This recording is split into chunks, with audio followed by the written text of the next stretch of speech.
예, 반갑습니다. 예, 벌써 가을이죠? 예, 옷차림이 다 낙엽 색깔이십니다. 예, 그 올해는 특히나 갑자기 추워져가지고 낙엽이 좀 덜 이쁘죠? 그렇습니까? 그런데 저기 통도사 쪽은 낙엽이 수분이 빨리 빠지면서 추우니까 예전은 작년보다는 못해요. 그런데 요 일산은 보니까 요 길에는 아주 그냥 이쁘게 물이 들어 있더라고요. 어쨌든 간에 가을이라는 인연이 오니까 이 단풍도 또 이쁘게 드는 것 같습니다. 그리고 여러분들 백신 접종은 다 하셨나요? 2차까지 다 맞으셨어요? 예, 뭐 불안해서 또 안 맞으신 분도 계시고 하실 겁니다. 근데 어찌됐든 간에 코로나이든 낙엽이든 다 뭐 따라온 거예요? 인연 따라온 겁니다. 인연 따라. 인연이라는 말은 불교 공부를 하면은 가장 많이 들을 수 있는 단어죠. 인연. 인연이다. 그 인연이란 말은 어떻게 보면 가끔씩은 좀 제가 느끼기에는 공부가 좀 덜 됐을 때는 무책임하게 느껴져요. 인연 따라 되는 거다. 인연 따라 될 것이다. 그러면 인연 따라 된다는 말은 내 의지는 없단 말인가? 이런 이제 조금 좀 무책임한 느낌이 들었었어요. 젊을 때는, 어릴 때는. 그런데 좀 시간이 지나면 갈수록 또 부처님 경전을 보면 볼수록 인연이라는 말을 그리고 그 인연이라는 말의 무게가 더 크게 느껴지는 것 같습니다. 더 크게요. 그러면 인연이 뭔가 불교에서 계속 인연 하는데 인연이 뭔가 인연이라는 말은 실질적으로는 원래는 두 가지가 묶여서 된 단어예요. 인과 연입니다. 우리는 보통 한 글자로 그냥 인연 이러지만은 인과 연이 함께 붙어가지고 우리가 인연이라고 합니다. 그럼 인이라는 것은 뭐냐? 좀 더 사전적인 정의로 얘기한다면은 인이라고 하는 것은 직접적인 원인이고 연이라고 하는 것은 간접적인 원인이다. 이렇게 얘기합니다. 원인이란 말을 우리가 많이 쓰잖아요. 원인과 결과, 그 인과라는 말을 쓰는데 그 원인에도 두 가지가 있다는 거예요. 직접적인 원인과 간접적인 원인, 요걸 두 개를 나눕니다. 그래서 직접적인 원인을 인이라 하고 간접적인 원인을 연이라고 합니다. 그래서 직접 원인과 간접적인 원인을 합해서 그저 뭉뚱그려서 원인이라는 의미에서 인연이랍니다. 그럼 쉽게 좀 비유를 든다면은 단풍잎이 바깥에 이쁘게 들어있죠. 빨간 단풍잎이 있다 칩시다. 그럼 빨간 단풍잎의 직접적인 원인은 뭐냐? 단풍나무와 잎사귀입니다. 그죠? 단풍나무와 잎사귀가 없이는 아무것도 되지 않잖아요. 가장 핵심적인 원인이 단풍나무와 잎사귀입니다. 그게 인이에요. 그러면 그 단풍잎을 현재처럼 빨갛게 만들어주는 건 누구냐? 햇빛이 있어야 될 것이고요. 또 기온이 좀 떨어져야 돼요. 그죠? 기온이 좀 떨어져, 기온이 있을 것이고. 또 그 단풍나무가 물을 빨아들여야 있을 거 아니에요? 그래서 단풍나무에 있는 수분도 있을 것이고, 또 토양도 있을 것이고, 이산화탄소도 좀 있어야 될 것이고, 또는 뭐 여러 가지 이런 주변적인 원인들이 있잖아요. 조건이라고 합니다. 그걸 연이라고 합니다. 우리도 지금 보면 우리 몸뚱이가 인이고 우리 몸뚱이를 구성하고 있는, 지탱해주고 있는 여러 가지 원인들을 연이라고 불러요. 그래서 불교에서 기본적으로 인연의 의미는 직접적인 원인과 간접적인 원인을 합해서 이 세상 모든 것들이 생겨나게 하는 것, 이게 인연입니다. 인연 따라 생긴다는 말이 맞아요. 인연 따라 생겼어요, 다. 인연 따라 이 법상도 생겼고요. 이 법당도 인연 따라 생긴 거잖아요. 다 만들고 묻고 어떤 사람이 설계도를 짜고 이런 많은 인연들이 모여야만 이 법당이 생겨나는 것이고요. 그렇게 둘러보다 보면은 세상 삼라만상 다가 인연 따라 생기지 않은 것이 없어요. 다 인연 따라 생긴 겁니다. 인연이 모여서 생겨난 것들이라는 거죠. 그래서 부처님의 입장에서는 이 세상 모든 것들이 인연 따라 생겨났기 때문에 그 인연이 흩어지면은 이 세상 모든 것들은 어떻게 될까요? 사라진다. 요걸 있는 그대로 본 분이 바로 부처님이에요. 이 세상 모든 것들은 인연 따라 생겨났다가 인연 따라 사라진다. 그래서 이 세상 모든 것들은 인연에 따라 생겨난다라는 그 말을 한문으로 줄여가지고 얘기하면은 인연 연자에다가 일어날 기자를 써서 연기법이다 이럽니다. 그래서 흔히 우리가 공부를 하다 보면은 불교 공부는 불교의 핵심은 연기법이다 이러는데 그 연기가 이제 배우들이 하는 그런 연기가 아니고 이 세상 모든 것들은 인연 따라 일어났다가 인연 따라 사라진다 이런 말을 하는 겁니다. 이걸 좀 더 유식하게 얘기하면은 재행무상이다 이럽니다. 이 세상 모든 인연 따라 만들어진 것들은 무상하다. 무상하다는 말은 영원하지가 않다. 언젠가는 사라지는 것이다. 이게 부처님이 관찰한 첫 번째 진리입니다. 그러면은 이 세상 모든 것들은 잠깐 생겨났다가 사라진다고 하면은 거기에 내 거라고 할 만한 게 있어요, 없어요? 네, 없어요. 내게 어디 있어요? 100년도 못 사는데 내 몸뚱이도 나라고 생각하잖아요. 내가 여기 있다 생각하잖아요. 이 몸뚱이가 희한한 게 저번에도 말씀드렸지만은 내 좋은 옷 입혀주고 닦여주고 먹여주고 좋은 것만 입에 넣을 거 아닙니까? 좋은 것만 입을 거 아닙니까? 이래 열심히 해줘도 100년도 채 안 돼가지고 나를 배반하고 떠나는 것이 이 몸뚱이에요. 그래서 나라고 할 만한 것도 없어요. 이것도 사라지거든요. 무상하다 이럽니다. 이 내 몸뚱아리도 무상한데 명예, 재산, 뭐 예를 들어 사랑, 미움 이런 것도 어떨까요? 영원할까요? 영원하지 않을까요? 영원하지도 않고 내 것이라고 할 만한 것도 없고 나라고 할 만한 것도 없다. 이걸 합해가지고 재행무상과 함께 제법무하다라 합니다. 이 세상 모든 존재는 나라고 할 만한 것 또는 나의 것이라고 할 만한 것이 없다. 그래서 이 세상 모든 것이 영원하지 않고 내 것이라고 할 만한 것도 나라고 할 만한 것도 없다는 사실을 철저하게 인지하다 보면은 이 세상 모든 것들은 괴로움이 되는 겁니다. 아이고 세상 만사 뭐 집착할 것도 없고 내 것이라고 할 만한 것도 없고 세상 만사 괴로움이란 사실을 알게 돼요. 거기서 무슨 마음이 일어나느냐? 염리심과 출리심이 일어난다. 염리라는 것은 싫어할 염자에 떠날 리자, 싫어하고 떠나는 마음이에요. 아, 세상 만사 이제 그만 재미가 별로 없더라. 그 세상 만사의 이런 중생 노름 말고 어떤 거요? 부처 노름으로 가자 이러는 겁니다. 또 출리심이라는 말은 세상에 있어봐야 좋을 게 없잖아요. 괴로움 덩어리잖아요. 그래서 거기를 벗어날 출자, 벗어나고 떠나는 마음이 일어나요. 이거 염리심 또는 출리심을 일러서 다른 말로 도심이라고 합니다. 도심이 일어난다. 발도심이 일어난다. 도를 일으키려고 하는 마음, 깨달음으로 나아가려고 하는 마음이 일어난다. 이렇게 합니다. 여러분들은 도심을 일으켰습니까? 안 일으켰습니까? 일으킨 거예요. 제가 누누이 말씀드리잖아요. 왜 일으킬 것다 생각하십니까? 이 좋은 날 단풍잎 빨갛게 물들고 은행잎 노랗게 물들고 일요일인데 놀러 갈 수도 있잖아요. 근데 이 앉아가지고 자리 개고 뭐 하는 겁니까 이게? 안 힘듭니까? 힘들죠. 근데 왜 있어요? 세상 사람들과는 다른 마음으로 와 있는 거예요. 그러면 일심 안에 우리의 한 마음 안에 부처의 마음이 있고 중생의 마음이 함께 있거든요. 이걸 일러서 일심이문이라고 합니다. 일심, 중생심이라고는 하나의 마음 안에 진여의 마음, 부처의 마음도 있고 생멸의 마음, 중생의 마음도 있다고 합니다. 그 두 가지 마음이 본래는 한 덩어리의 일심인데 그 가운데 우리는 뭘 선택한 거예요? 어떤 문을 선택한 거예요? 진여문의 마음을 선택한 거예요. 그 이 자리에 힘들어도 앉아와 있잖아요. 그러면은 이 마음 한 가닥 돌린 이 마음 때문에요. 내생이 바뀝니다. 내생의 삶이 바뀌어요. 현생이 바뀌고 내생이 바뀌어요. 심지어는 전생도 바뀌어 나가는 겁니다. 그래서 이러한 이치를 일러서 또 다른 말로 그렇게 해서 도달하는 그 경지를 일러서 열반적정이다라고 얘기합니다. 그래서 우리가 흔히 삼법인을 얘기하면 재행무상, 모든 것은 영원한 것이 없다. 재법무화, 이 세상 모든 인연 따라 생겨난 것들에 나의 것이라거나 나라고 할 만한 것이 없다.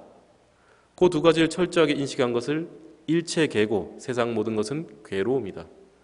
괴로움을 떠나서 염리심, 출리심으로 부처님의 깨달음에 도달하고자 하는 그 마음, 그리고 도달한 그 상태를 열반적정이라고 합니다. 그 이 네 가지가 부처님의 핵심 가르침에 속하는 거죠. 그래서 우리가 첫 번째로 인연을 얘기할 때, 인연은 이러한 모든 세상 만물이 인연 따라 생겨난다라고 하는 부처님의 깨달음에 근거한 인연법을 얘기할 수가 있습니다. 두 번째 인연법이라고 하는 것은, 두 번째 의미로서의 인연법이라는 것은 인과법입니다. 인과법. 아까도 말씀드렸지만은, 자, 첫 번째 인연법은 연기법이라 했어요. 두 번째 인연법은 뭐라고요? 인과법입니다.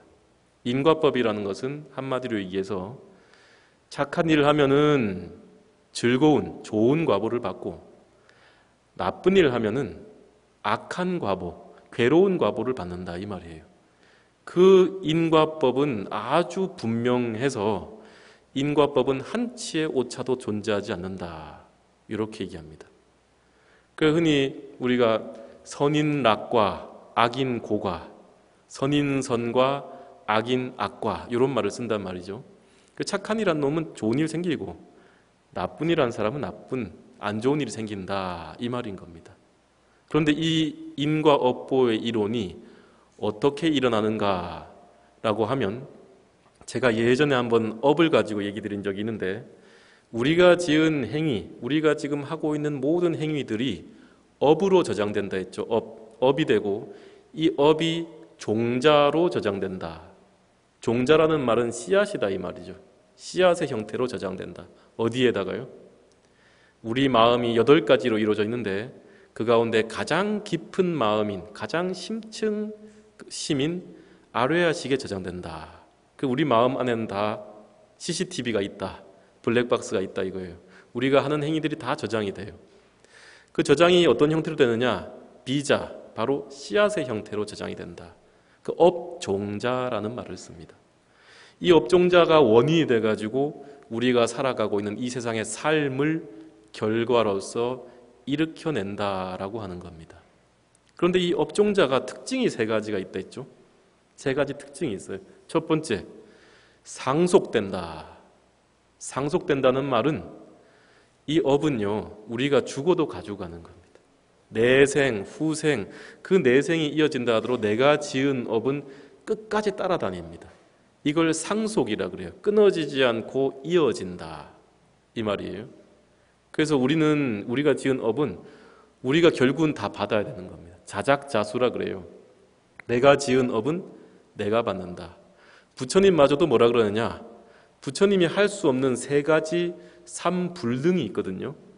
삼불능 가운데 하나가 바로 정업난면입니다. 정업난면. 정해진 업은, 중생이 자기가 지은 정해진 업은 면하기가 어렵다, 피할 수가 없다, 이 말이에요. 부처님도 해결이 안 된다, 이 말이죠.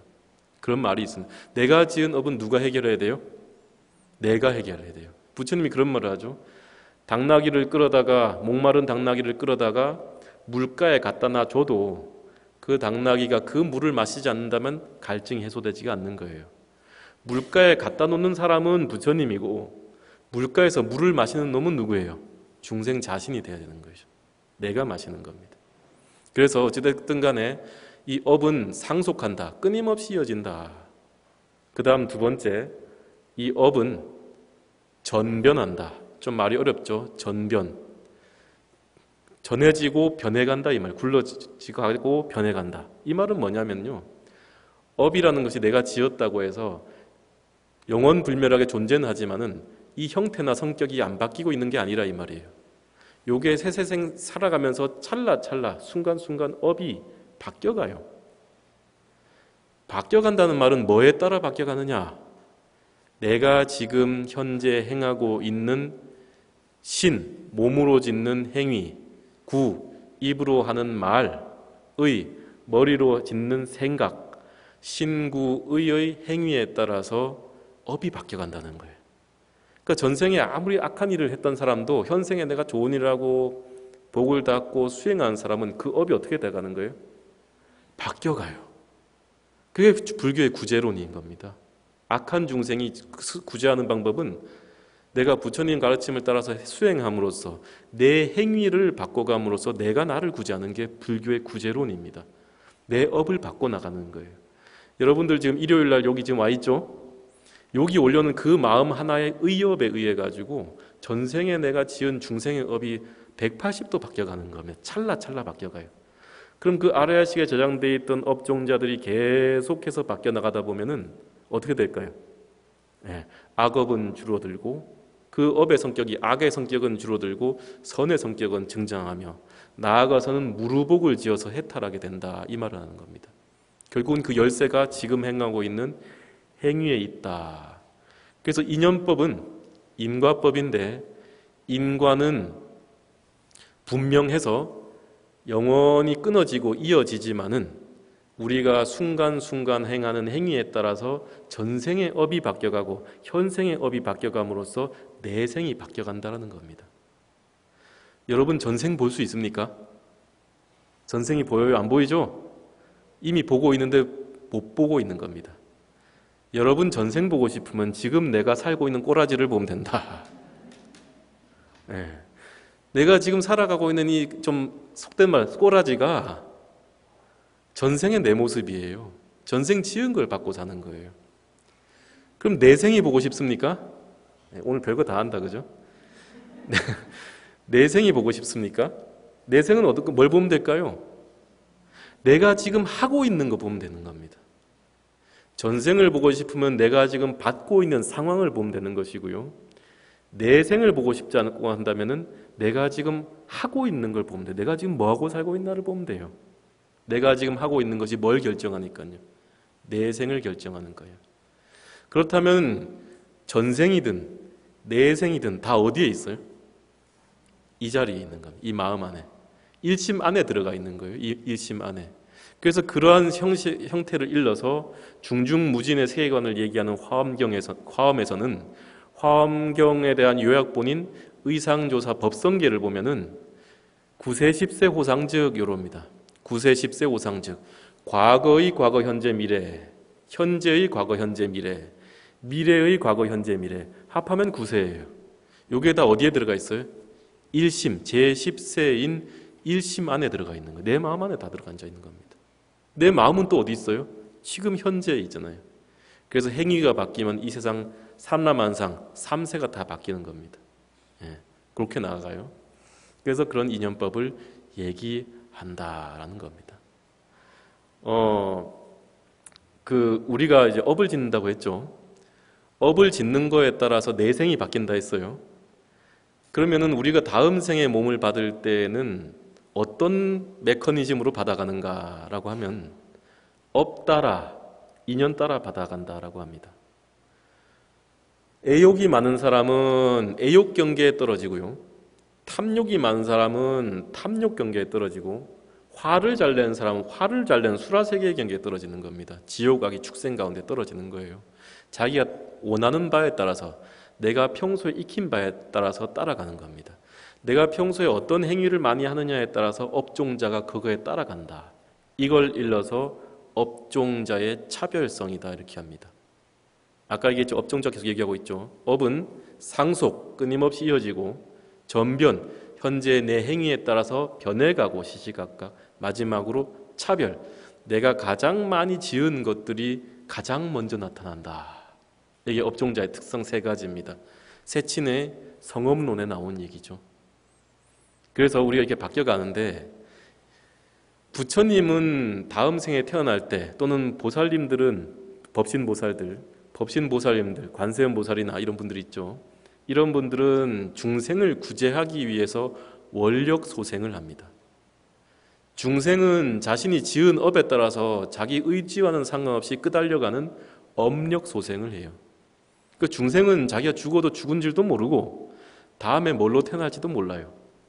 그런데 불보살은 스스로 죽어도 죽은 줄을 알며 다음 생에 자신의 의지대로 원력대로 탄생을 합니다. 그래서 불보살의 탄생을 원력, 자신의 서원에 따라서 서원의 힘에 따라서 몸을 받는다 해서 원력생이라고 하고 중생의 몸은 다음 생에 어디 갈지도 모르고 그냥 자신이 지은 업에 따라 깨달은 데서 업력생이라고 합니다. 그래서 다 달라요. 수행을 열심히 한 스님들도 원력생을 하죠. 우리가 흔히 저 티벳에 달라이라마 스님 계시죠? 달라이라마 스님은 지금 제14대 달라이라마 아닙니까? 14번 태어난 거예요. 뭐에 따라서? 원력에 따라서. 그 태어난 그 원력에 따라 태어난 사람을 달라이라마라 부르지만은 티벳 안에는 그보다 더 많은 수의 림포체가 존재하잖아요. 림포체. 그죠? 그 림포체라는 말은 환생자라는 말이에요. 환생자. 다시 자신의 원력에 의해서 스님의 몸을 다시 받는 거예요. 그런 얘기를 합니다. 이와 관련돼 가지고 저기 대구에 가면은 팔공산 파계사라는 절이 있습니다. 파계사. 가보셨나요? 동화사 가보셨나요? 통일대불.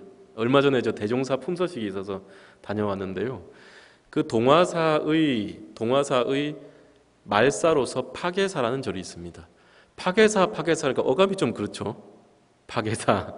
근데 그 파계가 깨뜨릴 파자의 개울 개자가 아니고 파는 잡을 파자고 개는 개울 개자입니다. 그래서 그 파계사 인근에 9굽이의 그 계곡이 있는데 그 계곡물을 다 잡는다는 의미에서 파계사예요.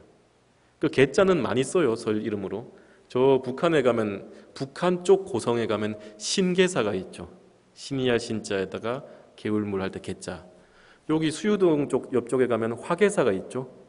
필화자에다가 또 개울개자. 경남 하동 가면 뭐가 있습니까? 개울물이 2개 같이 내려온 데서 쌍계사가 있네, 그죠? 그 개자는 많이 쓰는 거예요.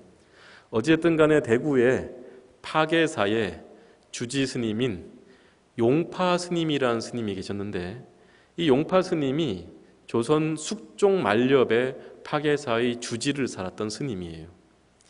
그런데 그 당시 조선 불교는 억불숭유라고 해서 억불, 불교를 억압하고 숭유, 유교를 숭상한다. 그래서 억불숭유 정책의 일환이 있었기 때문에 스님들은 천민 취급을 받았습니다. 그리고 온갖 부역과 자벽과 노동에 징발되는 거예요. 통도산만 하더라도 통도산 옛날에 종이를 만들어 바쳤다 하더라고요. 닭종이. 그 닭나무가 심어져 있어요. 닭나무. 그 닭나무를 베다가 이제 닭종이를 만들어 종이를 진상 올렸다고 해요. 또 차를 심어가지고 차를 또 꺾어가지고 진상을 올렸다고 해요. 그 해방되자마자 그 일제강점기가 끝나자마자 해방되자마자 스님들이 통도사 스님들이 닭나무를 다 뱄다 그러는 것 아닙니까? 예, 조선이 망하고 또 차나무는 맛없어라 기도를 하도 열심히 해가 차나무가 맛이 없대요. 아무튼 그렇게 부역과 자벽에 시달리니까 대구 팔공산 파계사에 있던 용파 스님이 이래서는 안 되겠다. 조정에 올라가서 이걸 간언을 해서 어찌됐든 간에 불교 탄압이나 이런 것들을 좀 없애게 해야 되겠다 그러면서 올라갑니다. 짐을 싸고. 근데 당시 조선시대에는 스님들은 사대문 안에 들어갈 수가 없었어요. 도성 출입이 안 됐습니다. 왜요? 천민에 속했기 때문에요. 천민. 그 이 스님이 숭례문, 저기 숭례문 있죠. 서울역 앞에. 숭례문 바깥쪽에 터를 잡고 거기에 주막집에 머물면서 복롯방이라고 합니다. 복롯방은 뭐냐면은 주막 안에 큰 방, 개인 방 말고 단체로 묵는 방이 있죠. 그런 방을 복롯방이라는데 거기에 묵으면서 물도 길러주고 짐도 날라주면서 때를 기다립니다. 도성 안에 들어가서 간언할 때를. 그러던 어느 날 3년 정도가 지났는데 숙종 임금의 꿈에 숙종 임금이 숭례문에 올라가 가지고 내려다보고 있는데 숭례문 인근 집에서 청룡이 하늘로 승천하는 꿈을 꿉니다. 그러니까 희한하다, 꿈도 참 희한하다 해가지고 다음날 아침 눈을 떴을 때에 어전별감을 시켜가지고 숭례문 쪽에 한번 가보거라 이럽니다. 숭례문에 별감이 가봐가지고 살펴보니까 아무도 없는데 그 주막집 안에 복롯방 안에 웬 행색이 남루한 스님도 아니고 속인도 아닌 사람이 짐을 꾸리고 있어요. 그 당신이 누구인가 이렇게 물어보니까 얼굴을 보니 얼굴도 비범하지가 않아요. 그러니까 이 사람이 임금이 찾던 자인가 보다 싶어서 이 사람을 데리고 갑니다. 데리고 조정에다 무릎을 꿇치고 인사를 하례를 올리게 했더니 임금이 묻습니다. 당신이 바로 그 숭례문 옆에 그 집에 있던 사람인가 했더니 예 합니다. 그럼 당신의 이름이 뭔가 하니 용자 파자 용파라고 합니다. 이렇게 합니다. 당신이 쓴 용자가 무슨 용자인가? 용용자입니다. 이럽니다. 그 전생에 꿈에서 봤던 인물이 관련됐다는 사실을 알아챕니다. 당신은 그럼 뭐 하는 사람인가? 저는 원래 대구 팔공산 동화사의 주지소임을 받는 자인데 워낙에 유생들의 압력과 이 횡포가 심해서 그것을 간언하고자 올라왔다. 때를 맞췄다 싶어가지고 얘기를 하는 겁니다. 만약에 불교를 탄압하게 되면은 이 나라에는 큰 인물이 나기가 어렵습니다. 불교 탄압을 없애주십시오. 이렇게 얘기합니다. 그러자 이 숙종 임금이 그러면 나도 청이 있으니 내 청을 한번 들어달라. 그 청이 뭡니까? 내가 희빈 사이에는 아들이 하나 있어요. 장희빈 아시죠? 장희빈 사이에는 훗날 경종이 되는 아들이 하나가 있는데 정실 부인인 인경왕후나 인현왕후 사이에서는 아들이 없는 거예요. 세자를 책봉할 만한. 그 걱정이 많으니 내가 아들이 좀 점지될 수 있도록 기도를 좀 해주시오. 왕세자를 점지해 주시오 합니다. 이 스님이 그러면 그 청을 드려드리지요 하고는 300일 기한을 정하고 기도를 올리니 그런데 다만 제가 혼자 왕세자의 축원 기도를 하는 것은 힘이 좀 딸리오니 우리 도반이 금강산 만회암에 있다가 지금 서울의 삼각산 금서남, 지금도 있어요. 금서남에 와 있는데 농산이란 스님과 함께 300일 기도를 하게 해주십시오 이럽니다. 그 허합니다. 그러니까 이 스님은 내원암 들어가, 용파 스님은 내원암에서 300일 기도를 하고 도반인 농산 스님은 금서남 거기 들어가서 목정굴이라는 굴이 있어요. 그 굴에 들어가서 기도를 합니다. 기도를 한참 하고 300여일이 가까우던 차에 1년이죠. 1년. 가만히 아무리 둘러봐도 숙종 임금에게는 왕세자를 얻을 만한 복이 없는 거예요. 그리고 주변을 아무리 둘러봐도 왕세자로서 왕비의 태에 들 만한 사람이 없는 거예요. 가만히 생각해봐 들어갈 만한 사람은 용파 자기 자신과 자기 도반인 농산밖에 없다. 이런 결론에 이르게 됩니다. 그래서 자기 도반 용파 스님이 자신의 도반인 농산 스님에게 편지를 씁니다. 이복의 농산, 내가 아무리 둘러봐도 숙종 임금에게는 아들을 얻을 만한 복이 없고 이 세상을 둘러봐도 그 다음에 왕위를 잃을 만한 사람이 없으니 자네나 나 둘 중에 하나는 태에 들어가야 쓰겠는데 나는 할 일이 많으니 자네가 좀 들어가주면 좋겠소 이럽니다. 힘이 무슨 말이에요? 죽어야 들어가죠. 죽으란 말인 거예요. 죽으라. 그럼 편지를 써보니까 이 농산이 또 답신을 씁니다. 내 출가해서 불도를 이루고자 출가하였으나 자네의 청이 간곡하고 또 후대의 불교를 위해서 불교의 융성을 위해서 내 자네 뜻대로 할 것이네 하고 답신을 보냅니다. 죽겠다는 말인 거죠. 그러니까 300일이 되던 날 소문이 들으니 금선암 목정굴에서 수행하고 있던 농산 스님이 그만 입적에 들었더라 한 소문이 나는 겁니다. 임금 입장에서 어떤 거예요? 왕세자를 바라는 기도를 올렸더니 아들을 바라는 기도를 올렸더니 스님이 하나 죽어서 얼마나 불미스러운 일이에요. 사람을 시켜서 보냅니다. 확인을 해보라 합니다. 갔더니 스님이 정말로 좌탈이망 앉을 채로 입적하였고 그날 밤 꿈에 부인인 숙빈 최 씨의 꿈에 태몽이 꾸어졌다. 이렇게 얘기합니다. 그래서 하도 궁금해가지고 스님이 가시기 전에 무슨 말을 남겼느냐 했더니 전날 스님께서 좌탈인망에 들기 전에 내가 이마를 석을 만지면서 내가 50년 동안 망건을 쓰고 살아야 된다니 이랬답니다. 그리고 태기가 이슬 다음부터 10달이 지난 후에 왕자가 태어났으니 그가 훗날 영조대왕입니다. 영조대왕은 52년간 제위를 하죠. 그 50년간 망건 쓴다는 말이 뭡니까? 그 말이에요. 가장 오래 왕을 살았잖아요. 그리고 이 영조가 왕이 된 이후에 왕이 되기 전에 아들이 태어난 후에 숙종 임금이 용파 스님을 불러가지고 묻습니다. 아니 어떤 일이 있었느냐 하니까 편지만 이래 보여줍니다. 하나는 죽으란 말이고 하나는 회양날에 보자 이 말이에요. 두 개가 있어요. 그러니까 거기에 탄복한 나머지 그래 그렇다면 용파 스님 당신의 소원이 무언가? 내가 파괴사를 중심으로 인근 40리에 걸쳐서 모든 그 곡물을 다 파괴사로 올릴 수 있도록 해주겠다 하니까 그거 필요 없습니다. 그럽니다. 그럼 뭘 해줄까 했더니 그저 파괴사의 그 선조로부터 숙종 또 이렇게 4대 임금의 위패를 모실 수 있게 해달라고 합니다. 그래서 기영각, 빌기자의 영원할 영자, 기영각을 세우고 그 기영각에 왕의 위패를 세우니 유생들이 와서 행패를 부릴 수 있어요, 없어요? 없는 거죠. 그리고 훗날 영조대왕은 자신이 즉위하고 17년 정도가 지났을 때에 기영각 앞에다가 관세음보살을 모시는 원통전을 짓고 그 원통전 관음보살상 안에 복장을 할 때에 자신의 옷을 두루마기를 안에 집어넣습니다.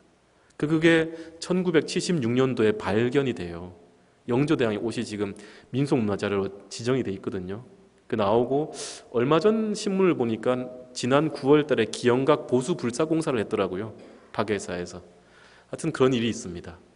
무슨 말씀을 드리고자 하는 거냐면은 우리가 태어날 때에 중생이라 하더라도 평소에 수행을 열심히 하고 기도를 열심히 한 사람은요, 업 따라 안 갑니다. 자기 원 따라 태어나요. 그리고 복력이 수승하기 때문에 안 좋은 집안에 안 태어난다 이 말이에요. 그래서 인연법이라는 것은 두 번째로 바로 인과법이다. 인과는 분명하다. 어차피 얘기 또 했는데 하나 더 얘기해 볼까요? 세 번째로 인연법은 만남이다. 만남이다. 인연법은 만남이다. 시를 하나 읽어봐 드릴게요.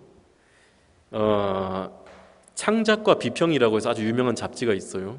그 잡지에 1975년도에 김광섭 시집인 겨울날이라고 하는 시집이 실립니다. 그 겨울날이라는 시집 안에 시가 하나 있는데 저녁에라고 하는 시가 있어요. 한번 읽어봐 드릴게요. 김광섭 시인인 겁니다. 저렇게 많은 중에서 별 하나가 나를 내려다본다.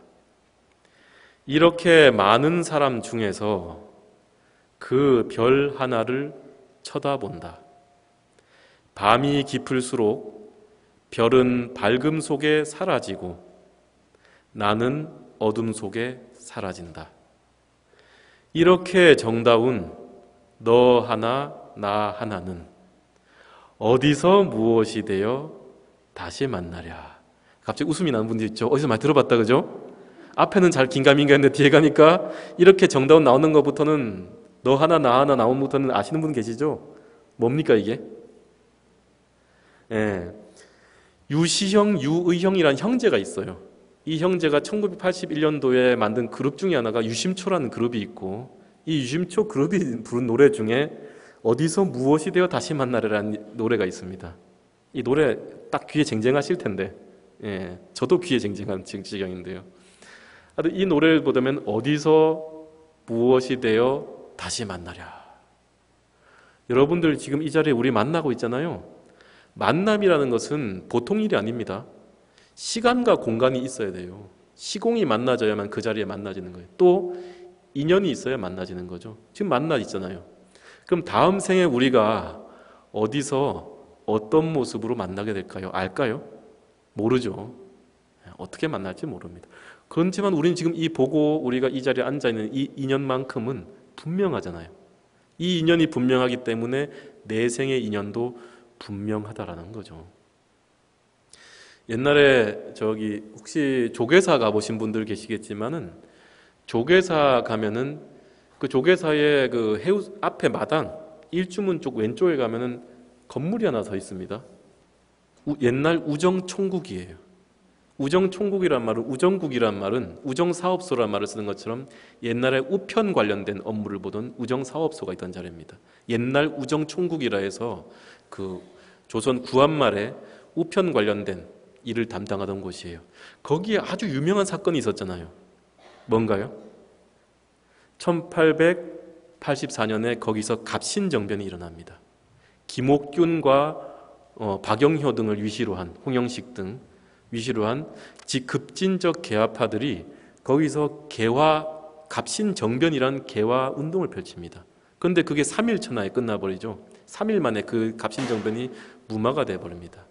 근데 이 갑신정변이 무슨 일 때문에 일어나느냐라고 하면 조선 후기에 이모군란이 2년 전에 일어나요. 1882년에 이모군란이 일어나고 그 이모군란 즉 조선군이 신식 군대를 우대해주는 것에 반발해서 들고 일어난 게 이모군란입니다. 이 이모군란을 제압하기 위해서 그 조선은 청나라 세력을 유입을 해요. 근데 들어온 청나라가 이모군란을 제압한 뒤에 돌아가야 되는데 안 돌아가고 눌러앉았습니다. 눌러앉고 나중에는 조선을 청나라의 속국이라고 인정해버린 말을 피거든요. 그때의 급진적 개화파들은 어찌 이런 일이 있을 수 있는가 해서 청나라로부터의 간섭에서 벗어나자는 뜻에서 우정총국, 바로 조계사 옆에 우정국에서 갑신정변을 일으킵니다. 김옥균을 위시로 해서. 하지만 갑신정변이 실패로 끝나가요. 3년 만에, 3일 만에. 그때 갑신정변을 일으켰을 때 갑신정변 3일 동안 성공하였지만 3일 동안에 형조판서를 역임했던 사람 이름이 바로 윤웅열 대감입니다. 윤웅열. 그럼 이 윤웅열 씨는 누구냐? 윤웅열의 형이 윤영렬이에요. 그런데 윤웅열의 동생이죠. 윤영렬이죠. 윤영렬의 손자가 윤보선 전 4대 대통령입니다. 그래서 저기 우리 보면 그 정독도서관 올라간 그 길 사이에 거기에 윤보선 생가가 있잖아요. 그죠? 예. 근데 이 윤보선 대감의 그러니까 백조부 큰 할아버지가 바로 윤웅열입니다. 이 윤웅열 대감이 갑신정변이 실패하고 나서 유배를 갑니다. 어디로? 전라남도 완도로 유배를 갑니다. 유배를 가가지고 있으니까 유배는 이제 여러 형태가 있어요.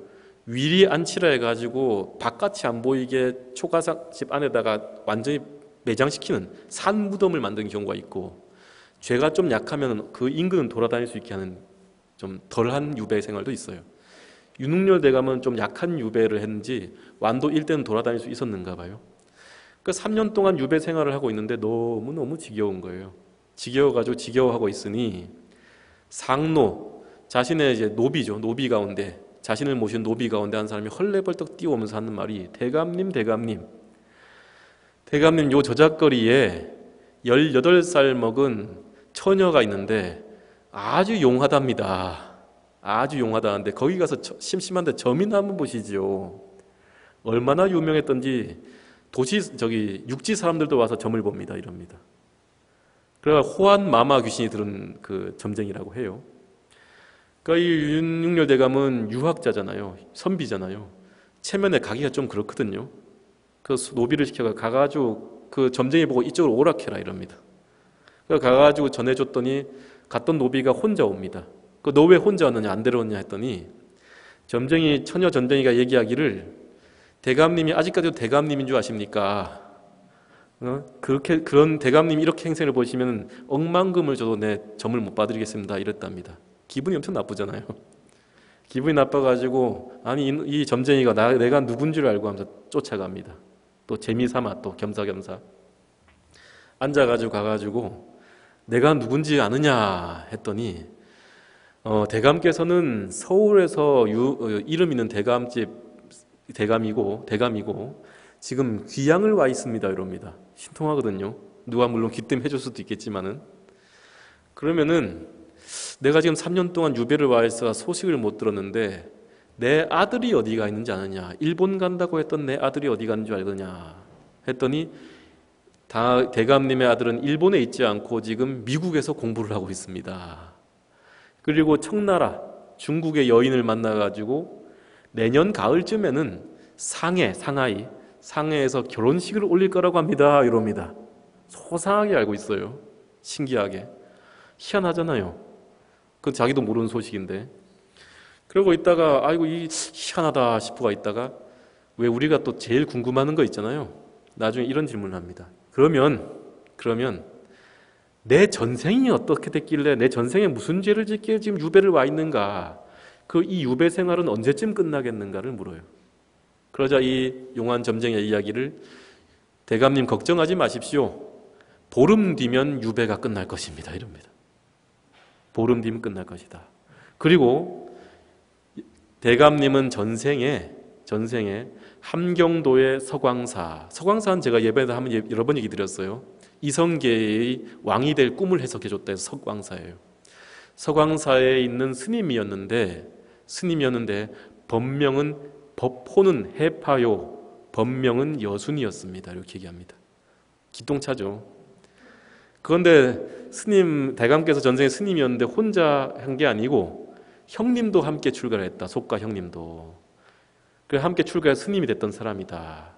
대감께서는 그때 수행을 열심히 해가지고 그 복락으로 죽고 난 뒤에 다음 생에 중국의 청나라의 일품 대신이 되어서 부귀영화를 누렸으며 다시 목숨이 다한 뒤에는 이 조선에 태어나서 지금 대감님의 모습으로 살아가고 있는 것입니다. 하지만 속가 형인 형님은 그 당시에 삼보정제를 함부로 횡령하고 함부로 막행막식한 그 죄에 의해 가지고 다음 생에 지옥고를 받았다가 그 다음 생에 형님과 마찬가지로 동생과 마찬가지로 조선 땅에 태어났으나 현재는 강원도 풍천, 강원도 풍천에서 주막을 하면서 술을 팔고 삽니다. 그런데 양손이 다 조막손이 돼가지고 손이 다 양쪽이 불구라는 거죠. 불구인 채로 살아가고 있습니다. 이렇게 합니다. 거기 기똥차잖아요.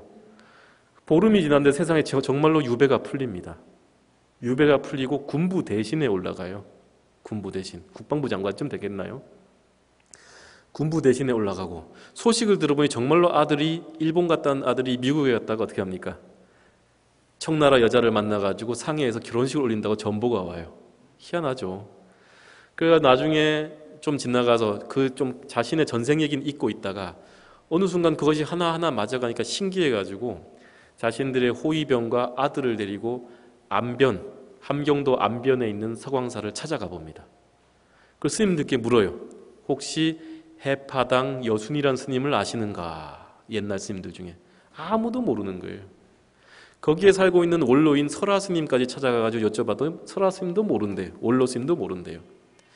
아이고 뭐 점쟁이가 그렇지 뭐 다 맞출 수 있나 점쟁이를 하더라도 한두 개는 틀릴 것이다 생각하고 적적하던 차에 그 인근을 둘러보고 있다가 그 위에 이제 내원암이라는 암자가 있었는가 봐요.